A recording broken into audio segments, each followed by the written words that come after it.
सभी साथियों को मेरा नमस्कार, स्वागत है आप सबका आज 31 अक्टूबर के जनसत्ता विश्लेषण में। आइए शुरू करते हैं आज का जनसत्ता विश्लेषण।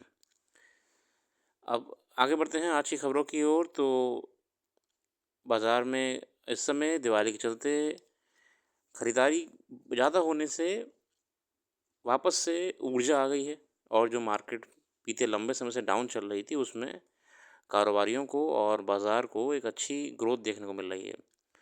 इसी के साथ आगे बढ़ते हैं संपादकीय पे, और संपादकीय शुरू करेंगे अपना कल्पमेदा से। यही समय है जब माता-पिता अपने बच्चों को यह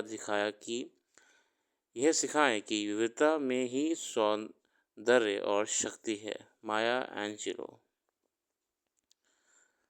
आज का प्रथम संपादकीय है ब्रिक्स में साझेदारी के बढ़ते कदम, और ये लेख लिखा है गिरीश चंद्र पांडे जी द्वारा। यह पहला अवसर था जब 2010 में दक्षिण अफ्रीका के पूर्ण सदस्य बनने के बाद ईरान, मिस्र, इथियोपिया तथा संयुक्त अरब अमीरात के रूप में 4 नए सदस्य यानी कुल 9 सदस्य ब्रिक्स के शिखर वार्ता में शामिल हुए। प्रधानमंत्री ने अपने संबोधन में आह्वान किया कि अब ब्रिक्स को संयुक्त राष्ट्र संरक्षण परिषद, बहुपक्षीय विकास बैंक, एशियन और डब्ल्यूटीओ जैसे वैश्विक संस्थाओं से सुधारों के लिए एकजुट होना होगा। हम जानते हैं कि ब्रिक्स का जो गठन करा गया था, एक तरीके से इस क्षेत्र को नेग्लेक्ट करा जा रहा था। वापस से अंतर्राष्ट्रीय संस्थाओं का ध्यान केंद्रित करने के लिए राष्ट्रों ने मिलकर ब्रिक्स बनाया, ताकि वो एकजुट होकर अपनी बात को मजबूती से रख सकें। विशेषकर हम दक्षिण एशियाई क्षेत्र की बात कर रहे हैं। रूस, यूक्रेन और इसराइल हमास युद्ध के संबंध में प्रधानमंत्री ने ब्रिक्स नेताओं से कहा कि भारत युद्ध का नहीं बल्कि बातचीत और कूटनीति का समर्थन करता है। जिस प्रकार हमने कोविड जैसी महामारी का मिलजुल कर मुकाबला किया, वैसे ही हम आपसी मेल-जोल से भावी पीढ़ियों के लिए सुरक्षित, मजबूत तथा समृद्ध भविष्य सुनिश्चित कर सकते हैं। ब्रिक्स शिखर सम्मेलन में रूस के राष्ट्रपति व्लादिमीर पुतिन और चीन के राष्ट्रपति शी जिनपिंग के साथ हुई प्रधानमंत्री की द्विपक्षीय वार्ताओं का अपना विशेष महत्व है। रूसी राष्ट्रपति से मोदी की मुलाकात ऐसे समय में हुई जबकि अमेरिका और कनाडा भारतीय एकता और अखंडता को चुनौती देने वाला खालिस्तानी आतंकियों के प्रति सहानुभूति दिखा रहे हैं। अब भारत और रूस रिश्ते को विशेष और विशेषाधिकार प्राप्त रणनीतिक साझेदारी के रूप में देखा जाता है। अब यूक्रेन संघर्ष की वजह से रूस के पश्चिम देशों से तनावपूर्ण रिश्ते हैं, मगर भारत ने आर्थिक और रणनीतिक मामलों में रूस के साथ व्यवहारिक दृष्टिकोण बनाए रखा है। विशेष रूप से भारत रूसी तेल का एक महत्वपूर्ण खरीदार बनकर उभरा है, और इससे रूस को अपने अर्थव्यवस्था मजबूत बनाने में मदद भी मिली है। मगर रूस के प्रति झुकाव रखने से भारत को पश्चिमी देशों की नाराज़गी मिली है, क्योंकि वह रूस की व्यापारिक क्षमताओं को सीमित करने की कोशिश कर रहे हैं।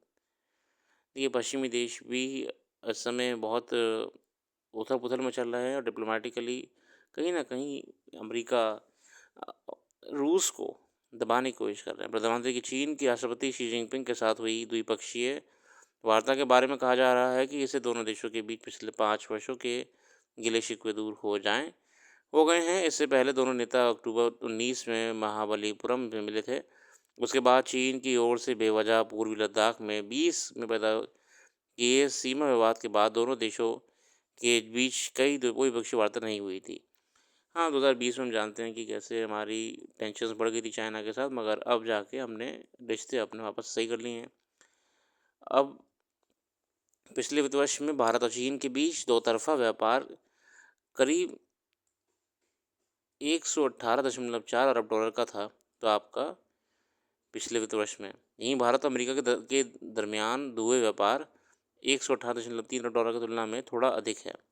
हालांकि अमेरिका वित्त वर्ष 21-22, 22-23 में भारत का सबसे बड़ा व्यापारिक भागीदार था। भारत के निर्यात और आयात में बड़ा अंतर होने की वजह से चीन के साथ व्यापार घाटा भी बढ़ गया है।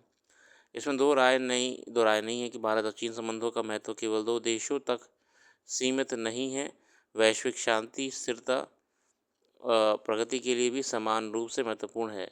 इसलिए प्रधानमंत्री ने शी जिनपिंग से स्पष्ट किया कि आपसी विश्वास, सम्मान और संवेदनशीलता ही दोनों देशों के बीच मजबूत संबंधों का आधार बन सकती हैं।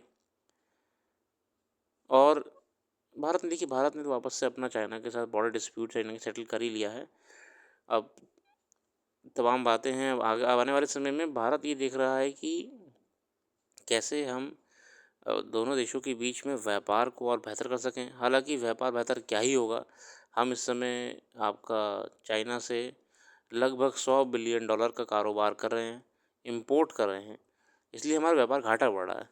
हम इम्पोर्ट कर रहे हैं और कितना हम उनको वापस एक्सपोर्ट कर रहे हैं, मतलब कितना हम उनसे अपने देश से बना के दे रहे हैं, वो है मात्र $16 बिलियन।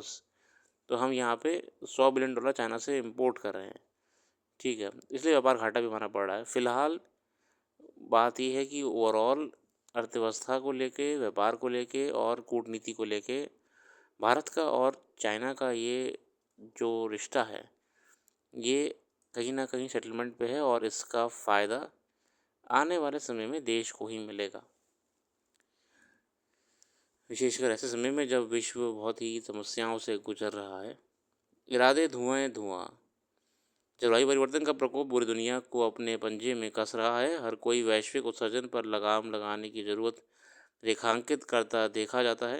हर वर्ष होने वाले जलवायु सम्मेलन में जैव ईंधन की खपत कम करने, कार्बन उत्सर्जन पर कठोरता से काबू पाने इरादे जताए जाते हैं। संकल्प लिया गया कि 2030 तक वैश्विक तापमान में वृद्धि को 1.5% तक सीमित कर लिया जाएगा। हकीकत यह है कि हर वर्ष तापमान में कुछ वृद्धि दर्ज होती है। मौसम का मिजाज बिगड़ चुका है। कहीं अतिवृष्टि से लोग परेशान हैं तो कहीं अनावृष्टि से।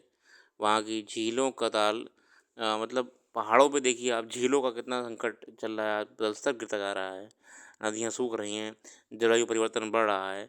मगर फिर भी हम देख रहे हैं कि इसको लेकर ना तो सरकारें कुछ जागरूक हैं, ना ही जनता। दुनिया के लगभग सभी देशों ने पेरिस जलवायु समझौता पर हस्ताक्षर किया है। उसमें जैव ईंधन के उपयोग में कटौती करने, हरित ऊर्जा का उपयोग बढ़ाने, अक्षय ऊर्जा स्रोत का विकास करने का संकल्प लिया गया था। उसके बाद से हर वर्ष जलवायु सम्मेलन में इकट्ठा होकर सारे देश नई चुनौतियों से पार पाने के लिए मंथन करते और नए समझौतों पर हस्ताक्षर करते हैं। अब बड़ी चिंता यह है कि अगर बढ़ते वैश्विक ताप पर काबू नहीं पाया गया तो बहुत सारी वनस्पतियाँ, जीव प्रजातियां समाप्त हो जाएंगी, पहाड़ उजड़ जाएंगे, प्राकृतिक जल स्रोत सूख जाएंगे और साथियों आने वाले समय में पर्यावरण बहुत ज़्यादा नुकसान रहेगा मानव जनित कार्यों से। और कहीं ना कहीं हमारे वजह से पर्यावरण और दूषित ही होगा। दिवाली पे देखिए आप, जो लोग सरकारों से बहुत लंबी लंबी अपेक्षा रखते हैं कि सरकारें प्रदूषण का नियंत्रण करने के लिए ये करें वो करें, आज वही लोग दिवाली पटाखे फोड़ रहे हैं, ठीक है। आज वही लोग आपका प्रदूषण बढ़ाने के अपना योगदान देते हैं विभिन्न तरीक़ों से। मैं देखा कि आजकल लोग कूड़ा जलाते हैं घर के बाहर, लोग जलाते हैं, बड़ी-बड़ी संस्थानें जलाती हैं, दुकानदार चलाते हैं और साफ-साफ ब्रीदेबल एयर में पॉल्यूशन और हार्मफुल कंपाउंड्स को ये डाल रहे हैं। और वही लोग कहते हैं बाद में कि प्रदूषण के लिए सरकार कुछ नहीं कर रही है। आगे बढ़ते हैं।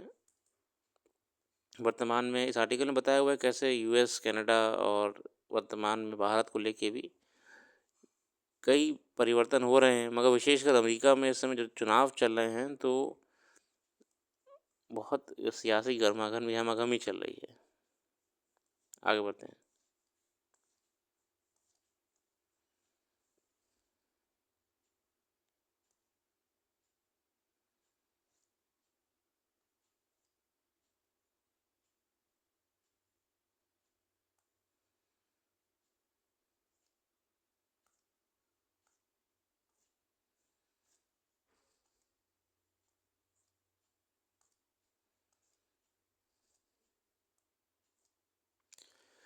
इसी के साथ आज के लिए रखते हैं। अपना कीमती समय देने के लिए बहुत बहुत धन्यवाद। कल फिर आएंगे नई वीडियो के साथ। आपका दिन शुभ हो।